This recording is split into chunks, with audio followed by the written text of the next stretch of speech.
Once again, Assalamu alaikum. Peace be upon you, my brothers and sisters in Ademiyye, in Abrahamiyye, and in Muhammadiyye.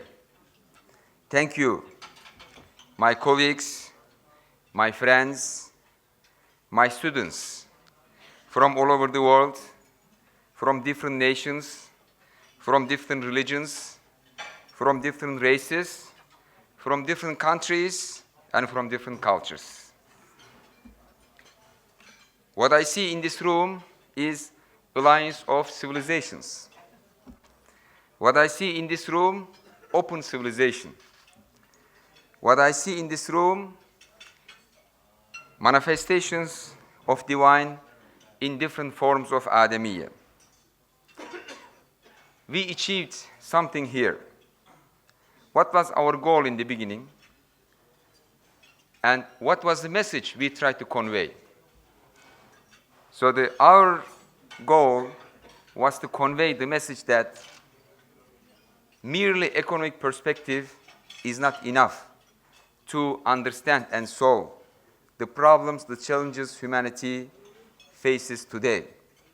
And I have no doubt in stating that we achieved this goal, that we came here for 3 days together, discussed problems of humanity, and we are all from different parts of the world, from different civilizations and religions, because this is what's so much needed in our day. I have a book titled Open Civilization, where I argue that humanity entered a new era, which I call open civilization. In this period, all civilizations are interconnected with each other more closely than ever before in human history. And it's commonly stated that the whole world became a single village. But where is the neighborly relations in this village? The people in the village are fighting with each other. So we need a global normative framework based on Ademiyye, based on humanness.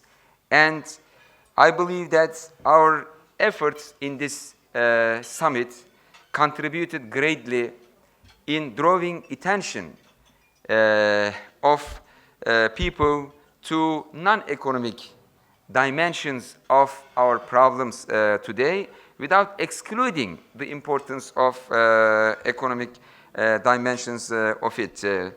So, are we at the end? No, because every end is a beginning.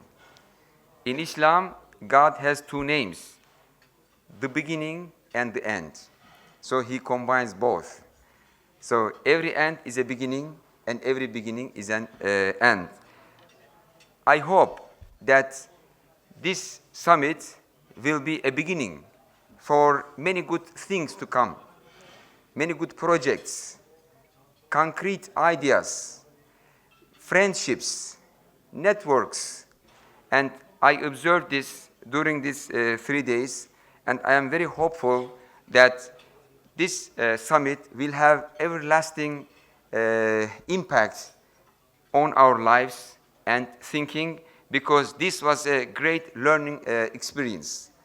Even if you didn't listen to all of the talks you have listened, I think is enough to learn many things, and also interacting with many people who came from different parts of the world, who share similar concerns with you. I think this was a great and filling experience.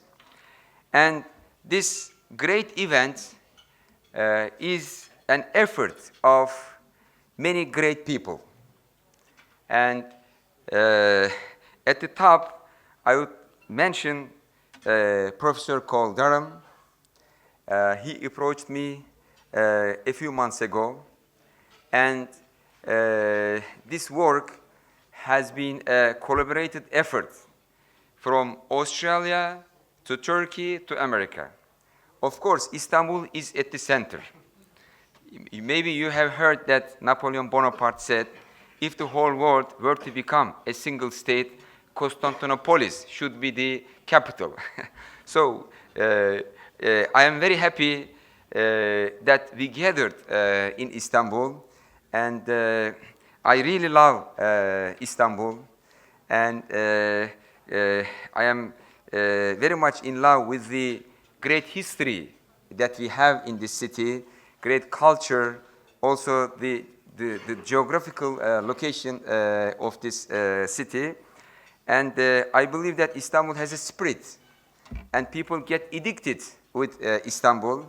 I am sure that you will return back many, many times to Istanbul. And I was very pleased with my collaboration with Koldaram. He's a very patient, persistent, unassuming organizer. I wish we have one like that in Turkey, or clone him to have one here in our university. And I would also like to mention Gary Doxy.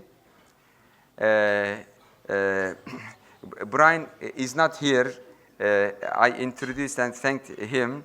And Önder Küçük Aral, he just started in our institute last semester, and he was overwhelmed with this work, so I was kind of testing him, like this is a pressure test. When I was at Columbia University, people was interviewed for jobs, and the head of the department said we don't care about the answers. We look at how the interviewed person behaves under pressure. So if he doesn't give up, that means he's good. So Önder survived this pressure. And the secretary of our institute, Vahdettin Işık, and we have many students from all over the world. Like our institute is like a Babel's tower. You know, people from all different worlds, and they speak many languages, but they were working in great harmony. So they concretely presented harmony in volunteering this event. I cannot thank each one of them because there's a very long list. I hope they will excuse me for not mentioning their names. But we have a great student, Caitlin Piper. She was very instrumental from the very beginning. Deborah Wright, Danle Thayer, and Blythe Shoup. You know, I thank all of them, and I would also like to thank Mrs. Durham. Without her sacrifice, I think Cole wouldn't spend so much time, you know, putting these things together. And I should thank my wife also from here, although she's not here.